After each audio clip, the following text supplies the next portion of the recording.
Bueno, buenas noches, mis estimados connacionales, paisanos, peruanos en el exterior.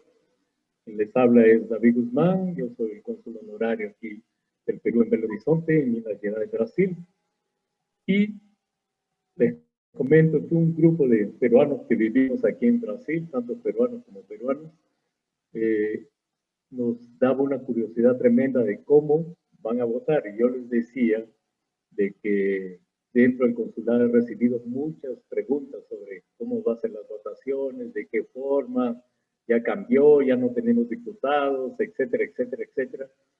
Entonces decidimos invitar a Christopher Vizcardo. Christopher Vizcardo es un politólogo, ¿no? Entonces estuvimos en contacto con él para ver si él también hacía una presentación y nos aclaraba todos estos puntos, ¿no? Para que no quede una postura solo de uno o de otro. Entonces, bueno, esto lo hemos hecho por dos motivos. Uno, yo creo que es importante que también nosotros, que somos gobierno, estemos en contacto con nuestros connacionales, con los peruanos y expliquemos las cosas, ¿no? A pesar que es una iniciativa nuestra, una iniciativa de este grupo, pero es importante sí tener esa relación entre los peruanos que están en el exterior y las personas que pueden informar. Y segundo motivo fue porque en las elecciones que ya son pasadas, ¿no?, que hemos tenido, yo vi que había muchos votos nulos, y esos votos nulos eran muchas veces porque eran viciados, ¿no? ¿Qué significa? O sea que realmente ellos votaban de una forma errada y se perdía el voto. Entonces yo creo que ahora, ya como nosotros, peruanos en el exterior, necesitamos tener un voto cierto, un voto concreto, un voto objetivo.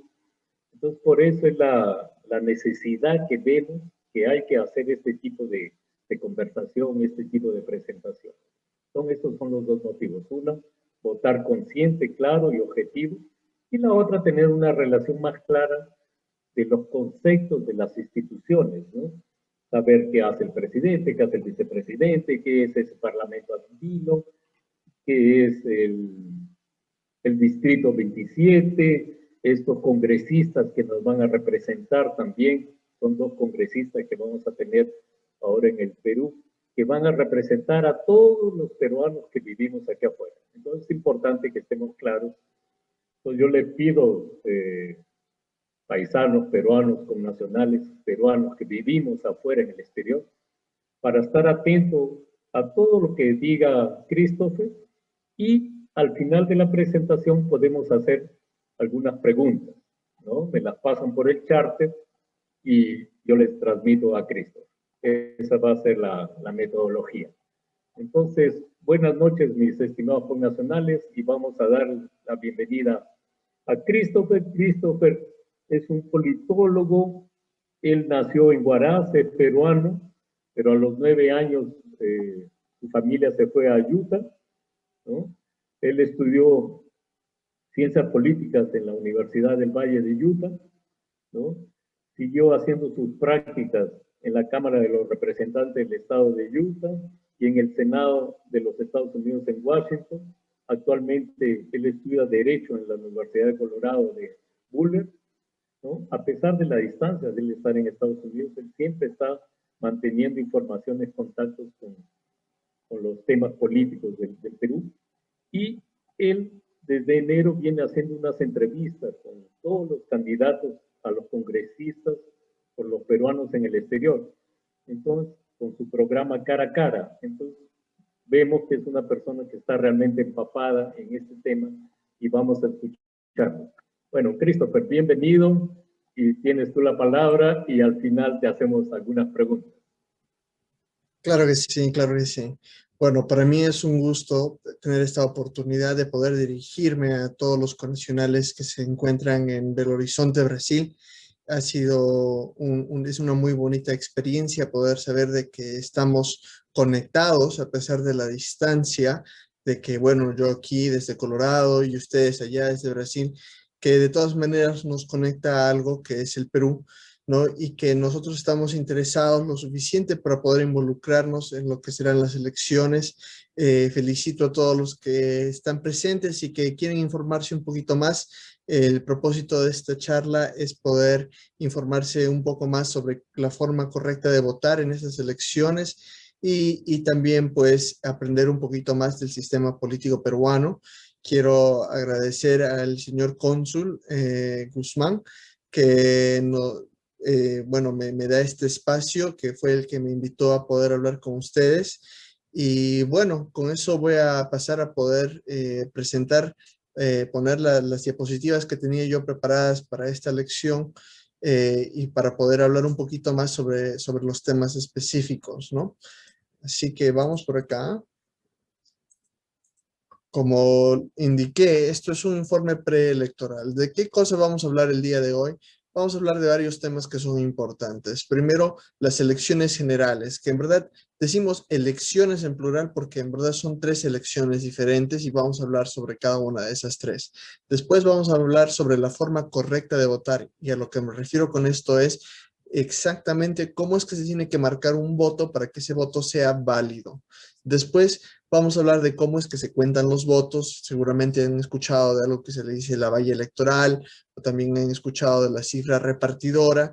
El Perú tiene un sistema proporcional en el Congreso y en el Parlamento andino, entonces vamos a hablar un poquito de cómo funciona todo eso. Y después vamos a tratar algunos de los temas que son importantes para la ciudadanía, o sea, los temas que se están discutiendo en estos momentos en campaña, que se están hablando en en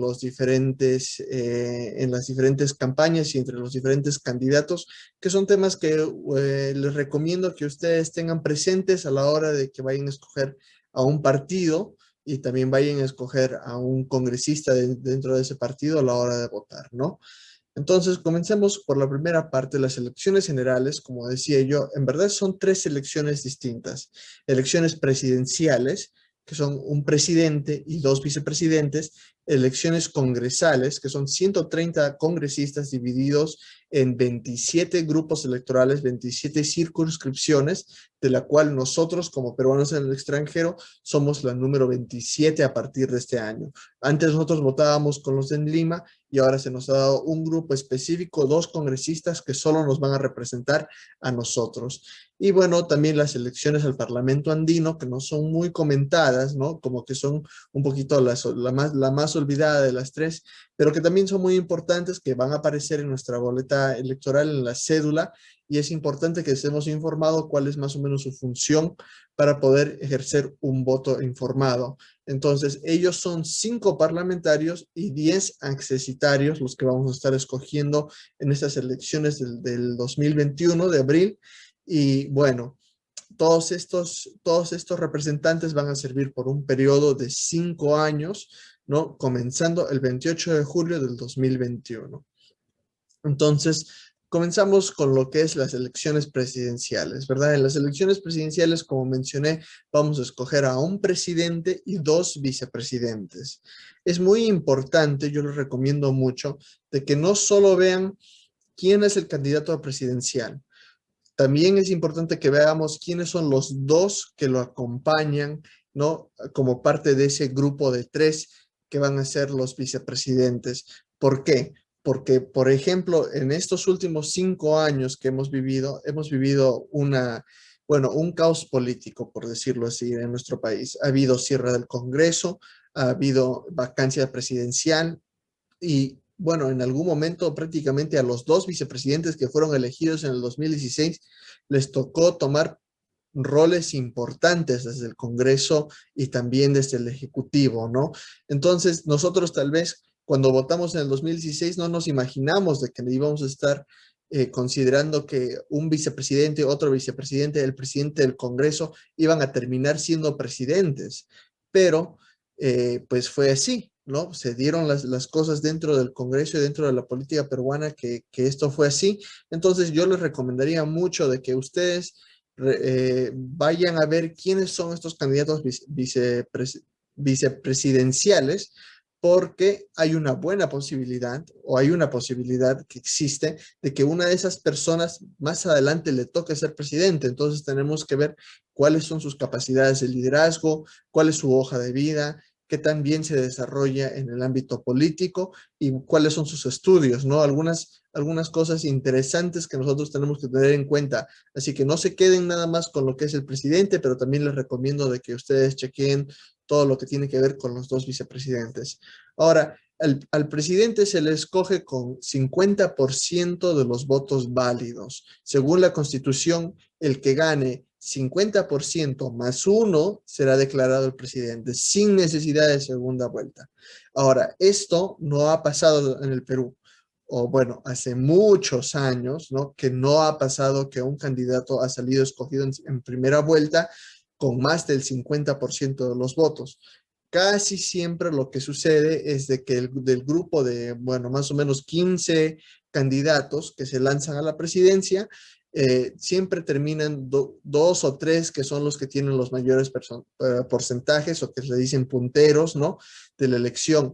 Y usualmente se ve que ellos ganan de entre un 20 a un 35 o tal vez 40% del voto popular, y que eso les permite pasar a una segunda vuelta. Una segunda vuelta se da cuando ninguno de los candidatos llega al 50% más uno de los votos. Entonces se coge a los dos candidatos que tengan los porcentajes mayores de todos, ¿verdad? Y esos dos candidatos avanzan a una segunda elección que se da 60 días después de declararse los resultados de la primera. En este caso estamos hablando que seguramente nos tocaría ir a votar seguramente la primera semana de junio, segunda semana de junio, por ahí, dependiendo de cuánto tome contar los votos, ¿no? Entonces, en otros años hemos visto que hay, como digo, dos candidatos o tres candidatos que son los que están más altos en las encuestas. En este año estamos viendo que el voto está muy fracturado por toda la situación de crisis que hemos vivido en el país. Hay que estar muy atentos porque podría ser de que en esta elección un candidato que nada más tiene un 15% y otro candidato que tiene, no sé, un 12%, sean los que terminen en segunda vuelta, cuando usualmente eran 25 a 45% de lo que se necesitaba para pasar a segunda vuelta. ¿Por qué? Porque el voto, como digo, está muy fracturado y no hay ningún candidato que se diga, bueno, este es el favorito o estos dos son los que están saliendo adelante más, los más populares, ¿no? El voto está muy dividido. Entonces, yo les recomendaría de que presten atención a eso a la hora que le van a dar su voto, que puedan más o menos darse cuenta cuáles son los candidatos que tienen posibilidades de pasar a segunda vuelta y cuáles son los que no. Entonces, para poder aprender un poquito más sobre el presidente y sobre el poder ejecutivo, vamos a hablar un poquito sobre las atribuciones del presidente de la República. O sea, ¿cuál es la chamba, por decirlo así, ¿no? Del presidente de la República? ¿Cuál es su trabajo que él tiene que desarrollar en estos 5 años?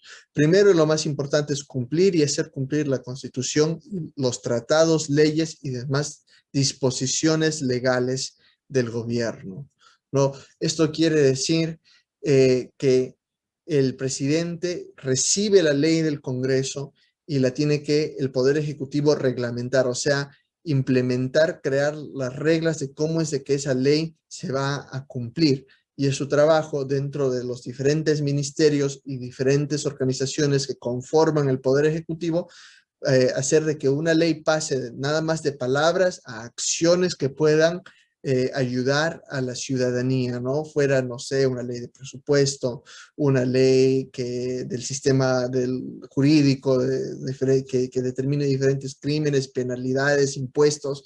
Todas esas leyes el presidente las tiene que hacer cumplir, ¿no?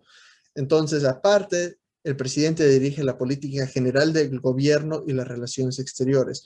Cuando decimos política general del gobierno, es de que el presidente da la pauta de cómo es de que se debe llevar, cuáles son las iniciativas que él piensa que son importantes que se tienen que llevar a cabo, ¿no? Para eso es de que da un discurso cada año en el 28 de julio, en el que él más o menos explica, él o ella explican cuáles deberían ser las directrices, las propuestas que él quiere desarrollar en el siguiente año y también da un recuento de cómo le ha ido el año pasado, ¿no? Entonces, ellos son los que más o menos dirigen el país dando las ideas que ellos creen que el país debe seguir. Por eso decimos que es la política general del gobierno. Y la parte de relaciones exteriores significa que el presidente, mediante el ministro de Relaciones Exteriores, que también le dicen el canciller, es el que se comunica con otros países. Ahora, esto lo digo porque es muy importante. Nosotros vivimos en el extranjero, muchos de los congresistas o muchos de los candidatos que hemos escuchado dicen, bueno, yo voy a arreglar los tratados internacionales, ¿no? Porque nosotros necesitamos pensiones, que las pensiones sean iguales en Perú y en Italia. Entonces, yo voy a promover un tratado de cooperación entre los dos países. Está bien, el congresista que represente a los peruanos en el extranjero, pues puede él impulsar desde el Congreso, promover, ayudar, poner presión para que se lleven estas negociaciones a cabo, pero quien tiene la potestad de llevar estas negociaciones y de firmar un acuerdo, ¿no?, entre un país y otro, es el presidente de la República. No es necesariamente el congresista. Entonces hay que tener en cuenta eso, ¿no? No nos pueden estar prometiendo cosas los congresistas que vamos a elegir que no está dentro de sus potestades, como lo menciona la Constitución. Ahora, la Constitución se puede cambiar, no sé, puede haber reformas, etcétera, etcétera. Eso se podrá ver más adelante, pero por lo menos ahorita, como está escrita la Constitución, así es como son las reglas, y el congresista no puede atribuirse cosas que no le pertenecen, que pertenecen al presidente o al ministro de Relaciones Exteriores. Entonces, es muy importante que lo tengan en mente al escuchar las propuestas que vayan desarrollando los diferentes candidatos al Congreso. Y por último, el presidente preside el sistema de defensa nacional, o sea, organiza, distribuye y dispone del empleo de las Fuerzas Armadas y de la Policía Nacional, o sea, de que él tiene a su cargo todo lo que es las Fuerzas Armadas. En caso de que haya una emergencia o un ataque, una guerra, el presidente es el que coordina cómo se dará la defensa del país. También las Fuerzas Armadas se pueden usar en casos de emergencia, en casos de que ha habido un desastre natural, ¿no? Para poder ayudar a la ciudadanía, para poder socorrer a los que viven en el país, ¿no? Entonces, estas son las atribuciones principales del presidente de la República. Así que ahora vamos a pasar a hablar un poquito más sobre el Parlamento andino. Vamos a hablar, me voy a saltear por un momento lo que es el Congreso, vamos a hablar del Parlamento andino. Todos los que son peruanos, últimamente en los pasaportes se habrán dado cuenta que, como lo tengo yo ahí en la imagen, dice Comunidad Andina, en la parte más arriba, más arriba que siquiera de lo que dice República del Perú, dice Comunidad Andina. ¿Por qué? Porque la Comunidad Andina es un órgano supranacional, o sea que es una unión de países que uno de alguna forma lo podría comparar a la Unión Europea, ¿no?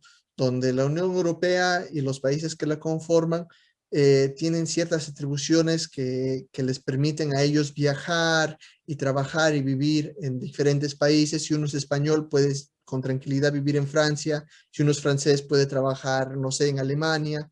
Entonces, la Comunidad Andina es una especie de unión para Sudamérica, ¿no? Especialmente para los países que somos parte de la cordillera de los Andes, ¿no? Incluyendo Chile, Perú, Ecuador, Bolivia, Colombia, y bueno, hasta hace un tiempo también Venezuela fue parte de esta unión, ¿no? Entonces, los beneficios que tenemos, por ejemplo, de ser parte de la Comunidad Andina, es de que uno que es peruano puede viajar a Colombia o puede viajar a Ecuador sin necesidad de ningún visado, de ningún pasaporte, nada más con el DNI, uno muestra su DNI en el aeropuerto o en la frontera y lo dejan entrar como si uno fuera un ciudadano más, ¿no? Entonces ese es uno de los beneficios. Ahora, parte de esta comunidad andina es el Parlamento andino, que es como el Congreso de esta unión. Ahora, el propósito de este Congreso es la integración de todos los países de la región. O sea, cada uno de nuestros países tiene leyes diferentes, ¿no? Por ejemplo, si uno roba en Perú, le pueden dar, no sé, una pena de 5 años, pero tal vez si uno roba en Ecuador es una pena de solo 4 años. ¿no? Entonces, a pesar de ser, por decir, el mismo crimen, ¿no? Hay penas diferentes porque son países diferentes. El Parlamento andino considera de que todo lo que son leyes que regulan las empresas, que regulan el medio ambiente, que regulan los crímenes, todas esas cosas deberían ser más o menos iguales porque se supone que nosotros somos una unión de países, ¿no? Entonces su trabajo es la armonización de las legislaciones. Entonces, desde el 2006, nosotros como peruanos elegimos a 5 parlamentarios, 5 congresistas que están encargados ellos de ir a representarnos en este Parlamento andino. La sede del Parlamento andino se encuentra en Bogotá, Colombia, y los parlamentarios viajan una vez al mes para poder ellos hacer sus reuniones legislativas y también se reúnen en Perú una vez a la semana, ¿no? Entonces, una vez en Colombia y después las siguientes 3 semanas es una reunión local en Lima en la que se reúnen los 5 parlamentarios y coordinan cuál es su agenda de trabajo que ellos piensan llevar a Colombia, a Bogotá todos los meses, ¿no? No muchos han escuchado de su trabajo y de qué es lo que se trata el Parlamento andino, así que es siempre bueno poder recargarlo para que ustedes puedan estar informados a la hora de votar. ¿Por qué es que tienen esa columna? Como dije yo, son 3 columnas las que van a ver en la cédula de votación. La tercera columna es donde usted tiene la opción de poder escoger sus representantes para el Parlamento andino. Ahora, lo que ellos promueven son estos libritos que tengo yo una imagen aquí, se llaman marcos normativos, ¿no? Entonces ellos se reúnen, hablan, dialogan y ellos crean un marco, crean una ley, pero la ley que ellos crean no tiene el poder de ley dentro del Perú. O sea, que ellos arman una propuesta, pero que esa propuesta no es vinculante, o sea, no quiere decir de que sí o sí los peruanos la tienen que cumplir, sino que es una sugerencia de cómo debería ser de que se estandarice esa ley en todos los países. Entonces ellos llevan esa sugerencia a Perú, pero al mismo tiempo el Parlamento andino está llevando esa sugerencia a Colombia, está llevando esa sugerencia a Bolivia, está llevando esa sugerencia a Chile, y ya depende de cada país si ellos piensan que es una buena idea adoptarla con el propósito de que las leyes sean más o menos parejas en todos los países del Parlamento andino. Como tal, como su trabajo no es vinculante, como su trabajo es de organizar las leyes, ¿no? Ha habido mucha crítica, ¿no? Si es que los parlamentarios deberían ser elegidos primero directamente por el pueblo, ¿no? Por ejemplo, en Chile, los 5 representantes chilenos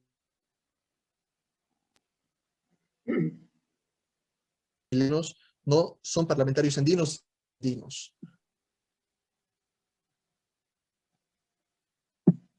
¿no? Entonces, ¿me escuchan? Christopher, se está yendo la señal. Se está yendo la señal, ¿me escuchan? Sí, Ahora sí. sí. Repite la última parte. Ok. Por favor. Claro, seguimos desde ahí. Y voy a poner otra vez la diapositiva. A ver.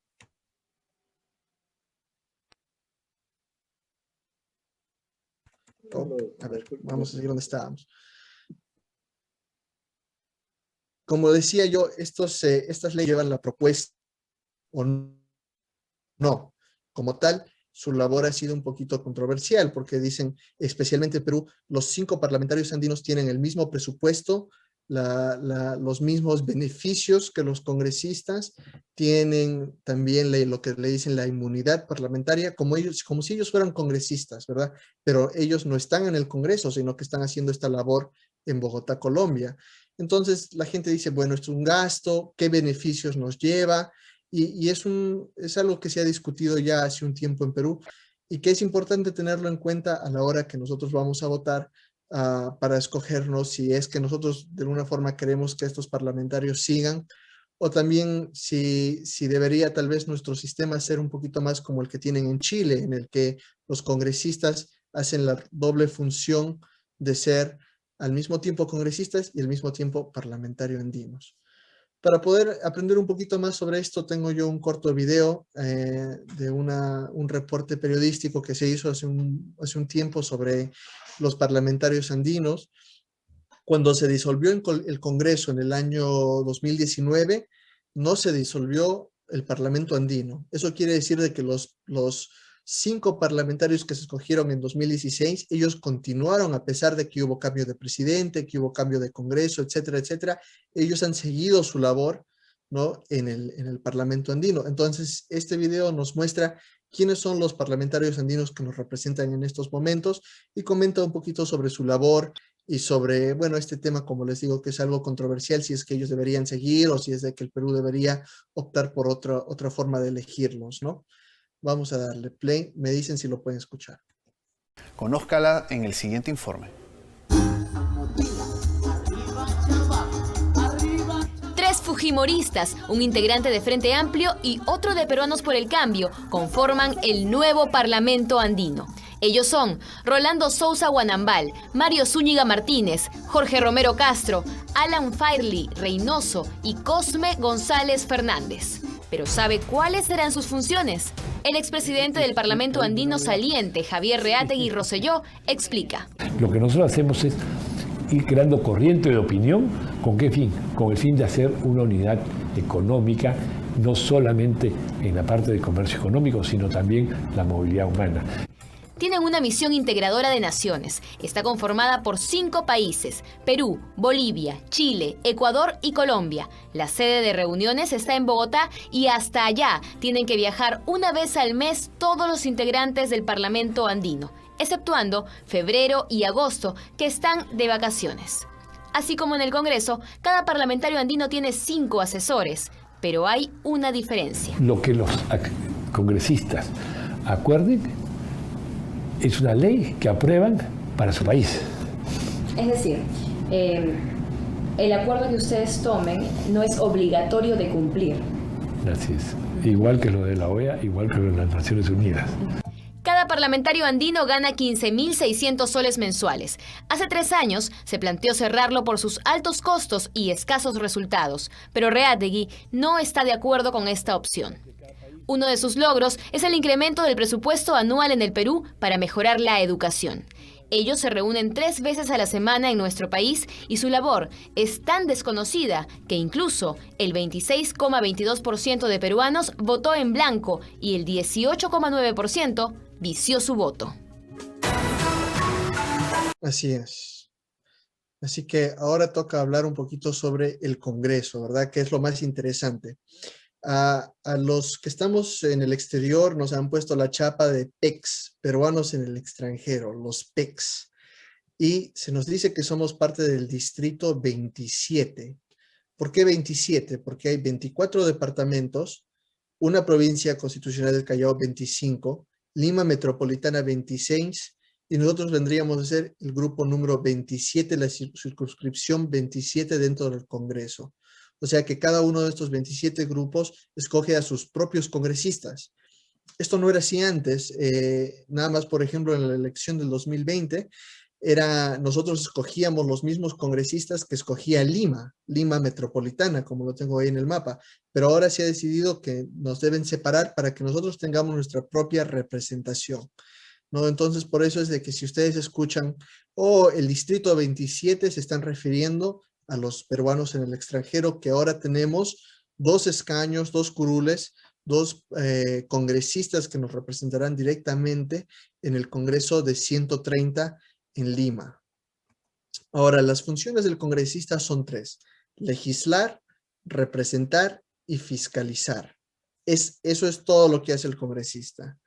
Lo digo otra vez porque es importante saber estas cosas al uno escuchar las propuestas.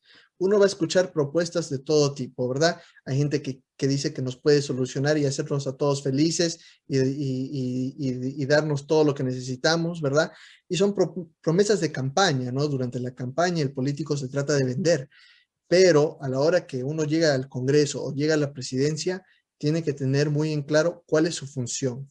Por eso es de que yo pongo que es legislar, representar y fiscalizar.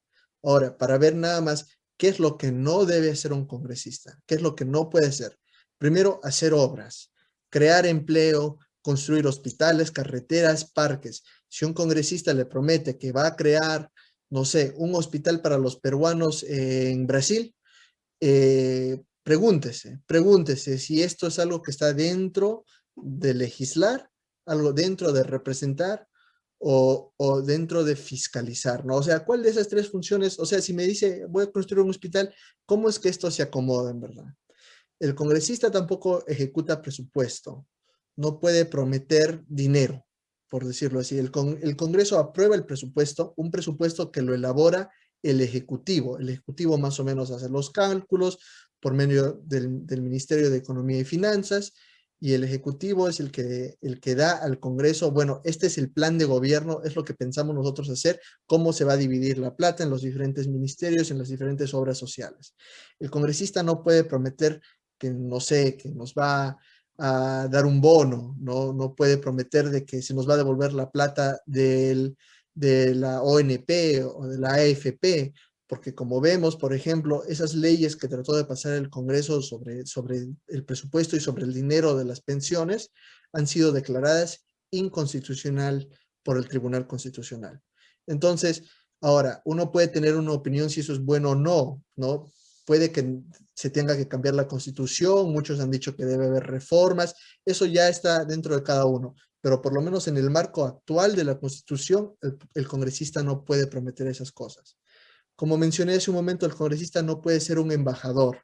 Uno ha escuchado yo una propuesta que dice, yo voy a luchar como congresista peruano, voy a luchar para que se dé la ley de reforma migratoria en Estados Unidos, porque en Estados Unidos tenemos muchos compatriotas que están ilegales, que necesitan ellos papeles, que quieren sacar su green card, yo voy a trabajar para eso. Bueno, como congresista, ese congresista va a estar en Lima, no va a estar en Washington, ¿no?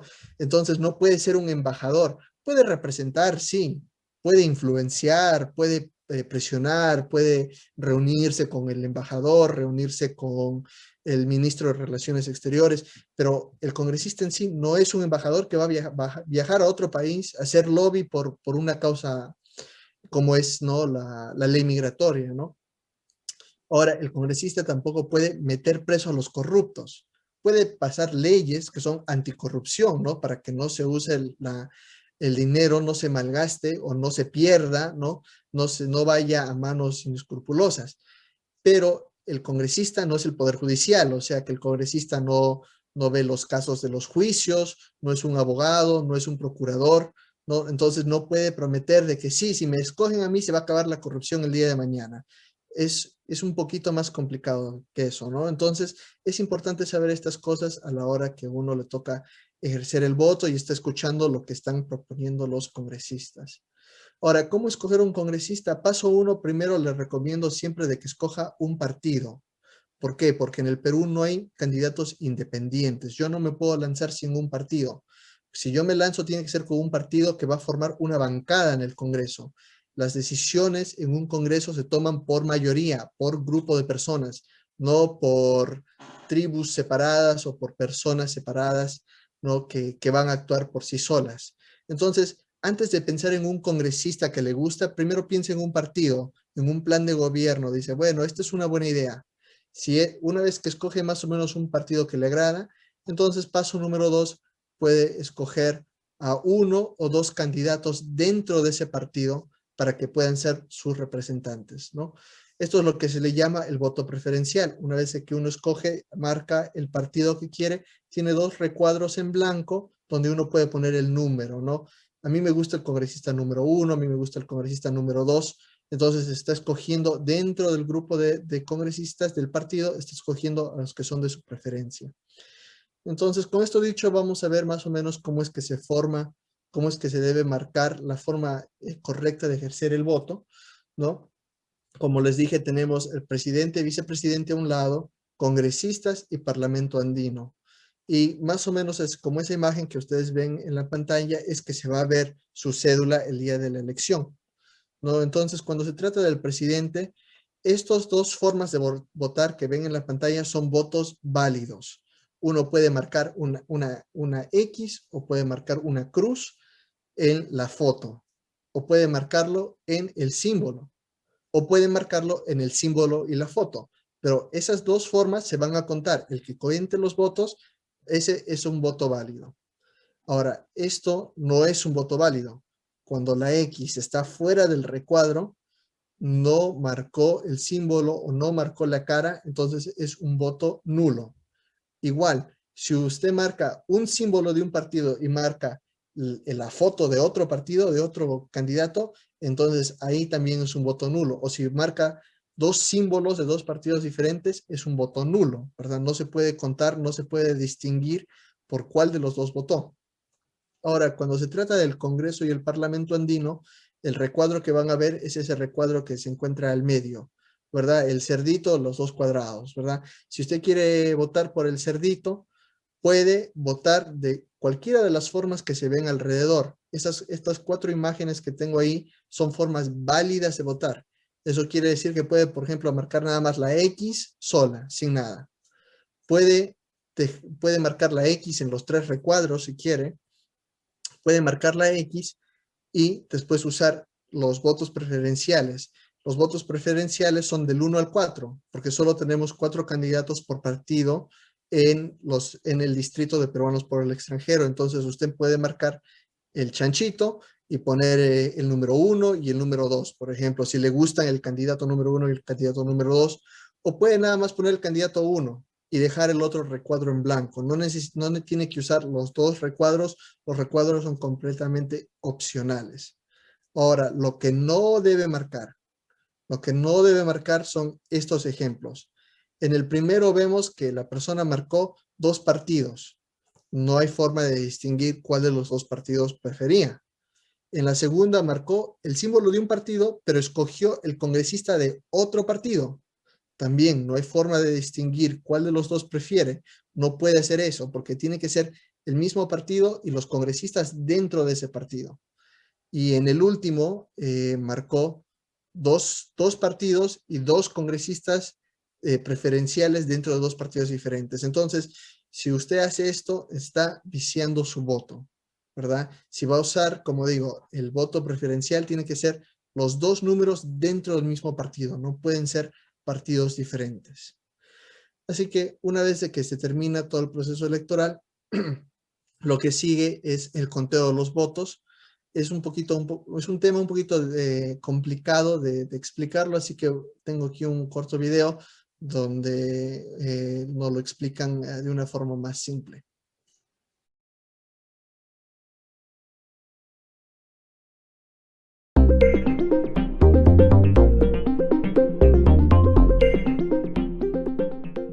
Mucho se habla sobre la cifra repartidora y poco se conoce de ella. La historia se remonta al siglo XIX, cuando luego del resultado de la elección se otorgaba los escaños al partido que había obtenido más votos. La operación era muy simple. Quien ganaba se llevaba todos los escaños en disputa. Sin embargo, si se quería distribuir escaños en proporción a los votos obtenidos, se enfrentaba a un problema, pues el resultado produce cifras que no permiten distribuir fracciones de escaños. Eso obligó a aplicar fórmulas matemáticas simples para que la distribución de escaños sea posible. Una de varias fórmulas es el llamado método D'Hondt, que en América Latina se conoce como cifra repartidora. Esta fue creada por el matemático belga Victor D'Hondt en 1878 y consiste en dividir el total de votos logrados por cada partido entre una constante o cifra repartidora y obtener la cantidad de escaños en proporción a los votos obtenidos. Esta fórmula se utiliza en el Perú desde 1963. Esto lo podemos ilustrar con un ejemplo. Supongamos que en un departamento se disputan 8 escaños y han pasado la barrera legal o valla electoral 4 partidos políticos, A, B, C y D. Y entre todos, dejando de lado los votos nulos y blancos, suman 100.000 votos válidos. Supongamos además que el resultado es el siguiente. Partido A, 41.000 votos, partido B, 29.000 votos, partido C, 21.000 votos y partido D, 9.000 votos. La operación tiene los siguientes pasos. Primero se divide los votos de cada lista entre los números sucesivos 1, 2, 3 y 4, que es el número de partidos que compiten en este departamento. Así, por ejemplo, el partido A, que obtuvo 41.000 votos, se divide entre 1, cuyo resultado es 41.000, entre 2, 20.500, entre 3, 13.666 y entre 4, 10.250. Esto mismo se hace con el resultado del partido B, C y D. Seguidamente, se ordenan todos los resultados de mayor a menor. Debemos ubicar en este caso el octavo resultado, pues en nuestro ejemplo se trata de 8 escaños en disputa. Así, tenemos 41.000, 29.000, 21.000, 20.500, 14.500, 13.666, 10.500 y 10.250. La cifra que ocupa el octavo lugar, 10.250, es entonces la cifra repartidora. Luego se divide este resultado entre los votos obtenidos por cada partido. De esta operación se toman únicamente los números enteros que serán los escaños asignados. En nuestro ejemplo, el partido A consigue 4 escaños, el B 2 escaños, el C 2 escaños y el D ningún escaño. Esta operación se debe realizar en cada uno de los departamentos del país y así completar la composición del Congreso. Ciertamente, en la vida real, las cifras son más complejas. La buena noticia es que una vez obtenidos los resultados finales, el programa de la OMPE realiza la operación en segundos y el elector solo tiene que esperar. No es necesario, pues, aprender más matemáticas.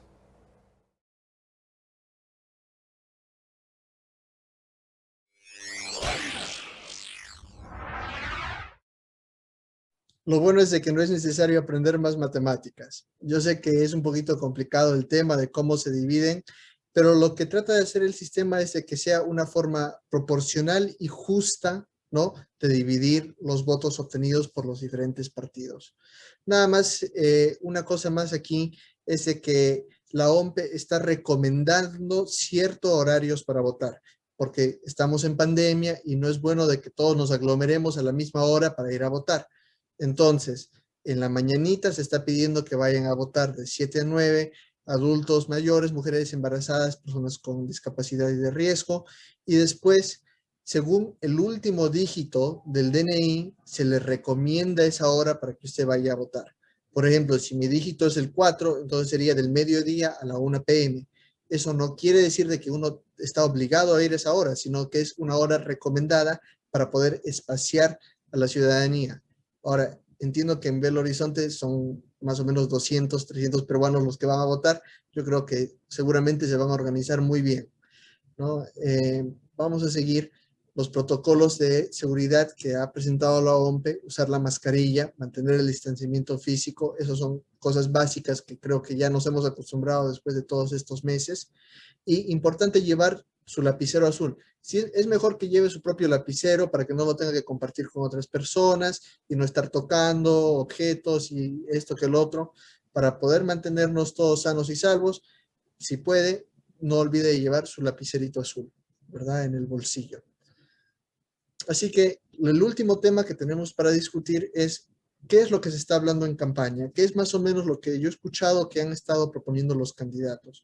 Primero, los consulados, las tasas consulares, ¿no? En Perú dicen que cuesta 70 soles sacar un pasaporte, mientras que aquí en Estados Unidos cuesta $70 y en Europa cuesta 70 euros, ¿verdad? Entonces, por ejemplo, para nuestros connacionales en la Argentina, que tienen una inflación muy alta en su país, pues $70 es un número que todos los días sigue creciendo, ¿no?, por la inflación y que puede ser demasiado costoso. Imagínense una familia de 4, donde los 4 tienen que sacar pasaporte, pues ya es un gasto familiar considerable. Entonces, ¿se debería cambiar los costos? ¿Se debería reducir?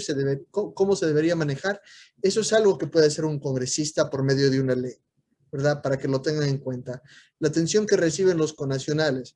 Yo estoy seguro que en Belo Horizonte es una atención maravillosa la que reciben los connacionales, pero en otros consulados que son mucho más grandes, en donde hay una población peruana mucho más grande, hay quejas, a veces no te atienden los sábados y el que está trabajando solo tiene, por ejemplo, sábado disponible, ¿no? se deberían cambiar los horarios de atención. Son cosas que un congresista las puede proponer, que las puede discutir, ¿verdad? La digitalización de los trámites, o sea, que no todo tenga que ser con el papel y con los 20 sellitos que acostumbramos en Perú, ¿verdad? Todos papel y sellitos, papel y sellitos. En otros países ya se hace todo electrónicamente. Uno lo manda y ya nada más se lo envían por un correo electrónico. Es algo que podemos considerar que se podría actualizar en los consulados. Los consejos de consulta, por ejemplo, que dice ahí el punto número 2, son consejos de ciudadanos dentro del propio país que son los que representan, son como un pequeño congreso dentro del consulado. Si el cónsul, vamos a decir que sea como el presidente, por decirlo así, es un pequeño grupo de connacionales que se supone que son los que representan y que van comunicándose con el cónsul para poder solucionar problemas que tengan la comunidad. Ahora, estos han estado inoperativos por un tiempo. La ley que los creó dificultó también la forma en que se deberían escoger estos consejos de consulta. Entonces, es un tema que se está discutiendo mucho en esta campaña y es a lo que ustedes pueden prestar atención al estar ustedes informándose cuáles son las diferentes propuestas que están presentando los congresistas sobre los consejos de consulta y cómo se deberían modificar. Otros temas importantes, la ley del retorno. La ley del retorno se dio durante el segundo mandato del presidente Alan García, que era una ley que facilitaba ciertos costos, facilitaba ciertos servicios a los peruanos que decidían terminar su vida en el extranjero y volver a su país, ¿verdad? Que querían otra vez ya volver a su tierra. Les daba ciertas facilidades y algunos dicen que deberían ser más, otros dicen que deberían ser menos, que no ha sido eficiente la ley del retorno. Es importante que escuchen qué es lo que están diciendo los candidatos sobre la ley del retorno. El fondo de emergencias, algunos dicen, mira, tuve a mi mamá enferma y tuve que hacer una apoyada en Italia para poder costear su tratamiento. Quiero que me ayude el consulado. Algunos están proponiendo de que haya un fondo de emergencia para eso. ¿Eso es correcto o no? ¿Qué tan grande debería ser ese fondo? ¿Cómo nos lo costeamos? Es una cosa que tienen que estar prestando atención al escuchar a los candidatos. El otro es el número de representantes. En verdad nosotros tenemos 3.5 millones de peruanos en el extranjero. Casi un millón de esos peruanos van a votar este 11 de abril, pero solo se nos da 2 escaños. A cambio, por ejemplo, en Arequipa, que tienen más o menos 1 millón de votantes, o sea, más o menos del mismo tamaño que los que estamos afuera, a ellos les dan 6 escaños. Entonces, de repente, deberíamos tener más congresistas PECs, ¿no? O de repente deberíamos tener menos congresistas PECs. Es algo que tiene que pasar una ley y tiene que tal vez pasar hasta una reforma constitucional sobre el tema. Entonces, lo pueden tener en cuenta. Y otra cosa que se menciona mucho son los temas coyunturales del Perú, o sea, de que el congresista para el extranjero va a legislar para sus connacionales afuera, pero también le va a tocar tomar muchas decisiones que tienen que ver con lo que está pasando dentro del país. Entonces, hay que notar de que hay que buscar de que esa persona que nos vaya a representar conozca sobre los temas que están sucediendo dentro del país, no solo lo que está sucediendo afuera, para que pueda también ejercer un voto dentro del Congreso que esté acorde con lo que quiere la ciudadanía. Y bueno, después de hablar, ya se me está yendo la voz, más o menos esta es la presentación que tenemos. Yo le voy a devolver la palabra al señor David y estoy dispuesto a poder responder cualquier pregunta que ustedes tengan. Perfecto. Christopher, realmente te agradecemos una buena exposición, nos has dejado para todos varias inquietudes y al mismo tiempo también una gran claridad de cosas. Te voy a leer algunas preguntas que me están mandando para ver cómo vamos sacando, ¿no? Pregunta Giseli, dice, ¿existe alguna iniciativa tanto del Parlamento Andino o del Distrito 27 registrar quien ya se haya vacunado en el pasaporte? Yo supongo que se refiere a la vacuna COVID, ¿verdad? Si ese es el caso, hasta ahora no he visto nada. O sea, se ha rumoreado en muchos lugares del mundo que dicen, bueno, si uno no está vacunado no lo van a dejar entrar o salir del país. Por lo menos son rumores hasta ahora. No hay nada concreto que diga que sí va a ser así o que no va a ser así. Y eso pues lo tiene que decidir el próximo Congreso, ¿no? Que le toca entrar. Sí, igual que la fiebre amarilla que va en el pasaporte, imagino que va a llegar a ese nivel, ¿no? Podría Pero ser. un poco. Otra persona nos dice aquí, ¿cuántos peruanos somos en el exterior? ¿Cuál es la proporción electoral? Creo que tú lo has comentado, pero es bueno aclarar. Claro. Los cálculos que se tienen son como 3.5 millones de peruanos. Todo el país de Uruguay tiene 3.5 millones, entonces somos un grupo bastante grande, podríamos ser todo un país. Pero desafortunadamente también muchas veces, como se dificulta el trámite de inscribir a los niños nacidos en el extranjero, no se tiene con certeza un número exacto. Puede que, por ejemplo, también una persona mayor peruana falleció en el extranjero y nunca lo declararon en el consulado. Entonces, no tenemos un número exacto. El censo peruano no nos llega a nosotros, pero más o menos es lo que se calcula. Lo que sí tenemos exacto son el número de votantes, o sea, los que tienen un DNI válido, que piensan votar, que están inscritos con la RENIEC. Eso sí es casi 1 millón, son casi 1 millón de personas. Lo que quiere decir, como dije yo durante la presentación, es de que, por ejemplo, La Libertad o Arequipa, departamentos del Perú, que más o menos tienen el mismo porcentaje de población, ¿no? Entonces, deberían darnos más escaños, porque solo nos dieron 2, ¿no? Deberíamos ser más representantes. Eso es algo que se está proponiendo y es algo que se está discutiendo en la campaña, ¿no? Perfecto. Mira, me hacen varias preguntas, ¿no? Uno, ¿cuántos son los candidatos? ¿No? Bueno, claro, los candidatos. No vamos a hablar de política, ¿no? Pero... Solo para dar un número, los candidatos ahorita mismo son 64. Son 64 los candidatos que están peleando por 2 escaños. Son 4, cada partido se le ha permitido tener hasta 4 candidatos diferentes. Yo hasta hoy día he entrevistado aproximadamente 40, así que voy a tirar mi cherry. Si quieren conocer a los candidatos, pueden ver las entrevistas que he estado realizando yo en mi canal de Facebook para que se vayan enterando quiénes son. Hay una pregunta también, ¿quién no vota tendrá multa? Esa es una pregunta muy importante. Los que estamos en el extranjero estamos excusados de la multa por votación, pero no la multa por ser miembro de mesa. O sea que si usted no vota, no pasa nada, ¿verdad? Entendemos que a veces las distancias son largas, a veces donde yo vivo pueden ser hasta 8 horas que uno tiene que viajar para votar. Entonces, por eso se excusa la multa. Pero si uno es miembro de mesa, ahí sí no le excusan la multa. Entonces, si uno es miembro de mesa, le toca ir el día de la votación a poder estar en la mesa, contar los votos y todo eso, ¿no? ¿Cuántos candidatos viven en el exterior, sabes? Claro, bueno, como le digo, de los que están en el exterior, los que están oficialmente en la lista son 64. Ahora, uno no tiene que vivir en el exterior para ser candidato por los escaños al exterior.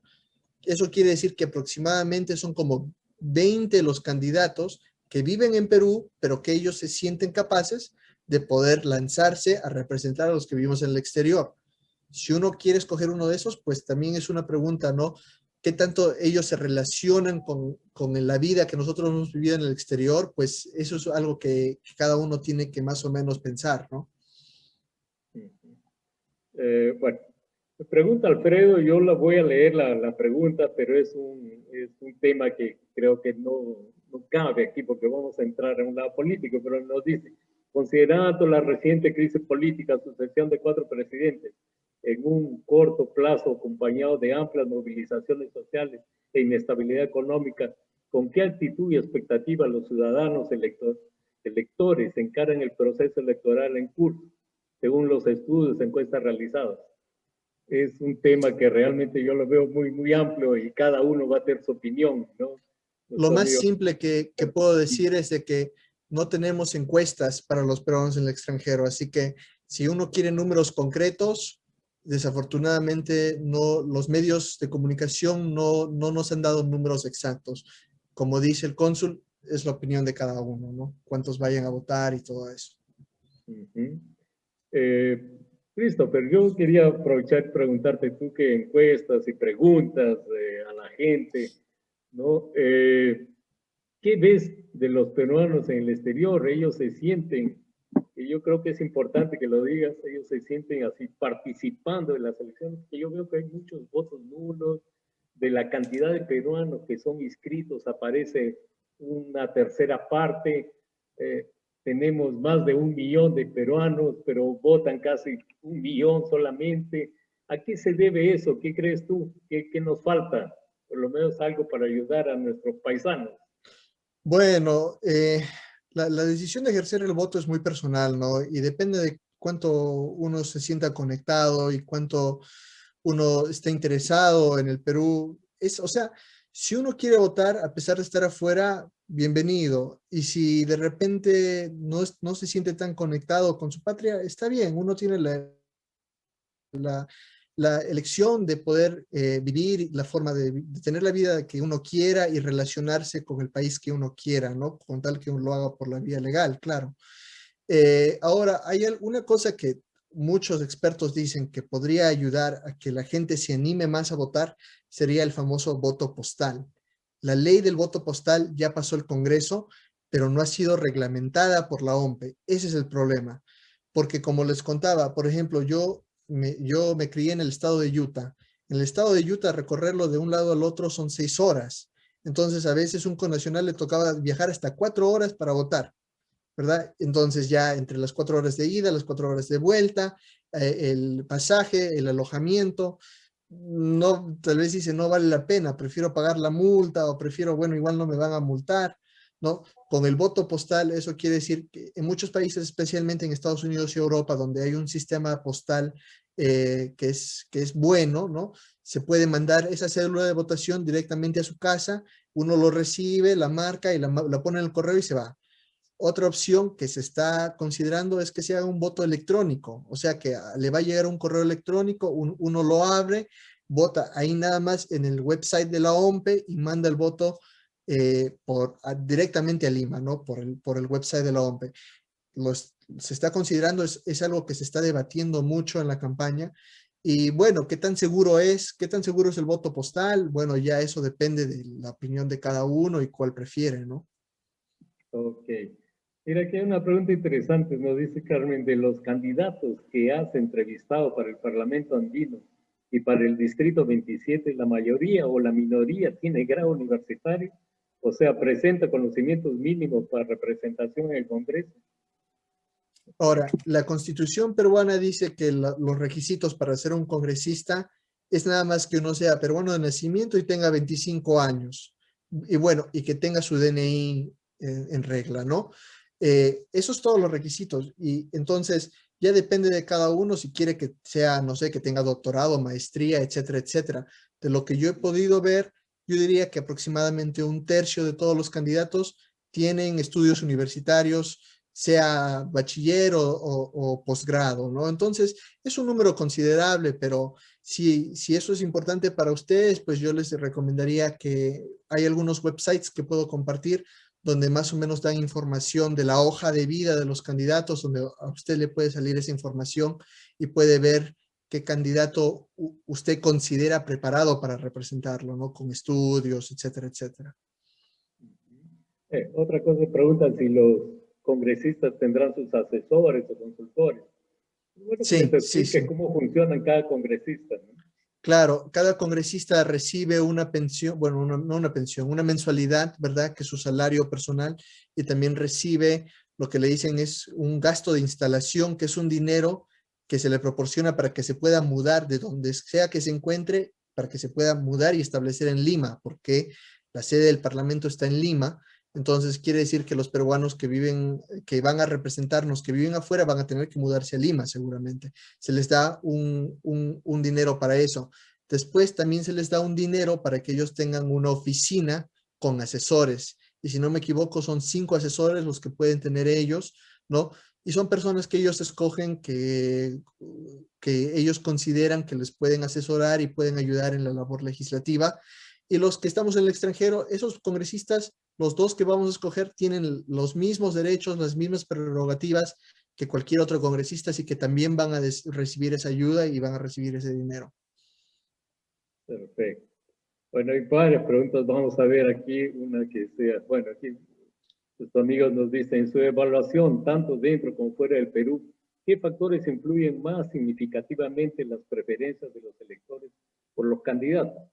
¿Cuál es el peso de los agentes de mercado en estas elecciones? Esa pregunta está un poco compleja. Lo que yo les puedo indicar es más o menos lo que le enseñé, que son los temas que se están discutiendo, ¿no? Como es el consulado, el voto postal, los consejos de consulta. Esos son los temas que se están discutiendo, pero ya quisiera yo darles tal vez un análisis más concreto, pero como les digo, no, los números no existen y también es preferible no opinar de temas muy políticos. Es preferible que cada uno tenga su opinión mejor. No, y no es el objetivo de esta presentación. Algunas personas me preguntan cómo va a ser la votación en Belo Horizonte. Yo ya lo voy a explicar porque en cada país también va a depender. Ahora, los mayores de 60 años van a tener preferencia en las primeras horas, ¿no? Eso lo vamos a hacer y las elecciones son el 11 de abril, ¿no? Y ahí vamos porque de alguna otra forma tenemos votantes, pero no hay esa cantidad, ¿no? Y después tenemos que decir los horarios exactamente. Una última pregunta, no sé cómo estamos con tu horario, vamos a hacer una... No, sí, está bien, siga, Sí. siga, no, son pasa preguntas si interesantes. No hay suficiente voto? Quiere decir, si la mayoría no vota, ¿por qué no está de acuerdo si las personas anulan el voto? En Perú solo se cuentan los votos válidos, o sea que la mayoría, muchas personas pueden votar en blanco o nulo y eso no va a afectar los resultados de la elección. De alguna forma, lo que pasa es de que como el Congreso, por ejemplo, es proporcional, si hay pocos votos válidos, quiere decir de que los resultados puedan ser desproporcionales a los votos, ¿no? Sucedió en el 2016, una bancada creo que sacó entre el 20 y 25% del voto, pero les dieron como el 50% de los escaños. ¿Por qué? Porque la gente, pues, no votó, no hubieron suficientes votos válidos para que se pueda hacer una votación más proporcional. Ahora, ¿qué sucedería si es de que no hay suficientes votos válidos y la mayoría de las personas deciden no votar? Tendría que ser más del 50%, ¿no? O sea, estaríamos hablando de condiciones críticas y para ser honesto, tendría yo que revisar la legislación actual, las reglas de la OMPE, las reglas del Jurado Nacional de Elecciones para darles una respuesta concreta que seguramente está regulada, que está enmarcada por lo que ellos tienen, pero yo no, en estos momentos no lo sé y lo digo muy honesto, ¿no? Si uno no sabe, es mejor ser honesto que decirles un cuento, ¿no? No estoy muy seguro cuál sería el paso a seguir en ese caso. Bueno, pero no, está claro, pues lo que cuentan son los votos no nulos. Válidos, claro. Válidos. Entonces, ok. Bueno, me dicen también cuál es el nombre de su canal de YouTube. Ah, bueno, sí, sí, les voy a dejar el link aquí en Facebook, en el chat lo voy a copiar. El nombre de mi canal es un poquito largo, es Cara a Cara Candidatos PEX, ¿verdad? Y desde enero que yo comencé a contactar a los candidatos y yo trato de hacer entrevistas de más o menos media hora porque estamos ocupados, ¿verdad? Tenemos cosas que hacer, muchos trabajan 2 trabajos, aquí en Estados Unidos la vida es muy ajetreada. Entonces, yo creo que media hora es hablar sólido, concreto, que nos cuenten exactamente qué es lo que piensan, qué es lo que quieren hacer, ¿no? Para poder informarnos, ¿no? Hay una pregunta más, nos dicen, ¿por qué tenemos que votar solo por 2 candidatos del mismo partido para el PEX? Bueno, primero porque solo tenemos 2, ¿verdad? En Lima, por ejemplo, que es una circunscripción muy grande, tienen hasta 33 candidatos, ¿no? Pero en el extranjero tenemos solo dos que nos van a representar. A pesar de que cada partido tiene 4 candidatos, al final del día solo 2 van a ser los escogidos. Ahora, es importante, es una forma de hacer el proceso un poquito más democrático, ¿no? Porque si no hubiera voto preferencial, entonces uno votaría por el partido, pero ya estaría dentro del partido escoger quiénes ellos creen que deberían ser los candidatos. Al darnos la opción de tener este voto preferencial, nosotros escogemos no solo el partido, pero también decimos dentro del partido quiénes nosotros consideramos que son los mejores, ¿no? Entonces, porque dentro de un partido también uno encuentra todo tipo de gente, ¿no? Entonces, yo prefiero que a mí me den esa opción a que el partido sea el que lo escoja, ¿no? Claro, pero me dice, ¿y por qué no votar por un preferencial de un partido y otro preferencial de otro partido? Oh, bueno, porque como le digo, el sistema electoral peruano es un sistema proporcional por partidos, ¿verdad? Sí, esta es una ley que si uno quiere, pues la podríamos cambiar el sistema electoral como se tiene, por ejemplo, en Estados Unidos, que uno escoge nada más a un congresista, ¿no? Y que cada estado escoge congresistas diferentes. Pero en el Perú creemos, la ley está hecha de cierta forma que nosotros creemos que lo más importante son los partidos, porque los partidos forman bloques, forman grupos que pueden negociar el uno con el otro y que pueden tomar decisiones, ¿verdad? Entonces, porque nosotros votamos por partidos, lo de los candidatos es casi secundario, ¿no? Nos dan una opción para escoger dentro del partido, pero lo más importante son esas bancadas, esos bloques que se forman en el Congreso. Y por eso mismo no puedes tener tú de dos partidos, ¿no? Sino de que te piden que escojas un partido específico que quieres que te represente a ti. No, aclarado. Se dice, ¿de quién fue la intención de elegir representantes del PEX? ¿De dónde viene eso? Eso ha sido un llamado de la ciudadanía desde hace muchos años. Ha habido grupos en el extranjero, en diferentes países, que hace mucho tiempo que han querido tener esta opción. ¿Por qué? Porque desafortunadamente, como lo decía yo, a veces el peruano se siente desconectado, va al consulado y de repente no recibe un buen tratamiento, no lo tratan bien. Uno quiere hacer un trámite y se demoran un mes y uno dice, ¿con quién me quejo? ¿Quién me representa a mí? ¿Quién pelea por mis intereses? ¿Verdad? Y bueno, decían, sí, los de Lima, pero los de Lima nos conocen a nosotros, ¿no? ¿Se les importa si somos un grupo tan chiquito en Lima, tantos millones de personas? Entonces fue una lucha, fue una iniciativa que ya se estaba discutiendo hace mucho tiempo y que yo creo que ha sido para bien, ¿no? Es una cosa buena que nosotros tengamos unos representantes independientes que solo se preocupen por nosotros, ¿no?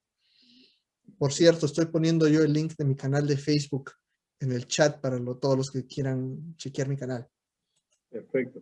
Christopher, bueno, te agradecemos, realmente ha sido una muy buena aclaración para todos los peruanos que vivimos en el exterior. Y yo creo que esta es una iniciativa que esperemos que continúe, porque de alguna otra forma yo me siento igual que todos nosotros que estamos aquí como buenos peruanos y queremos que cada día mejore más nuestra tierra, ¿no? Entonces tenemos mucha cosa por aportar y vamos a saber utilizar a estos congresistas de esa mejor forma, ¿no? Y habrá formas de empujar, de decir, de ayudar, de decir cómo que nosotros vivimos, qué novedades también hay. Yo creo muy particularmente que nosotros peruanos que vivimos en el exterior tenemos mucha cosa para aportar a nuestro Perú, porque tenemos una visión diferente de muchos de nuestros paisanos que viven en nuestra tierra. Realmente qué bueno, y cuando tengamos otra necesidad te vamos a llamar, Christopher, y tú también tienes a un amigo y alguien aquí en Brasil, en Belo Horizonte, y unos paisanos que también quieren hacer crecer nuestra tierra. Muchas gracias, Christopher, muchas gracias a todos los peruanos que nos han visto, ¿no? Y cualquier cosa las vamos a seguir aclarando, tienen el consulado ahí para cualquier duda que tengan, y siempre vamos a estar en contacto con Christopher. Muchas Claro que gracias, sí. estimados peruanos. ¿Alguna Muchas palabra para gracias. despedirte, Christopher? Sí, nada más, si tienen alguna otra pregunta, consulta, duda, si quieren hablar de candidatos, lo que sea, en mi página de Facebook está mi número de WhatsApp, está mi correo electrónico, yo estoy dispuesto a responder cualquier pregunta y si no la sé, les voy a decir honestamente que no lo sé y lo voy a investigar, ¿verdad? Porque no estoy aquí para mentirles, como digo, estoy dispuesto a ayudarlos para que ustedes puedan ejercer un voto informado y así también mejorar nuestro país, ¿no? Bueno, gracias y felicitaciones y gracias a todos los peruanos que han escuchado. Muchas gracias al grupo que ha tomado esta iniciativa. Gracias, Rodrigo, por ese apoyo también, el que está atrás de las cámaras. Bueno, buenas noches. Nos vemos el 11 de abril en las elecciones.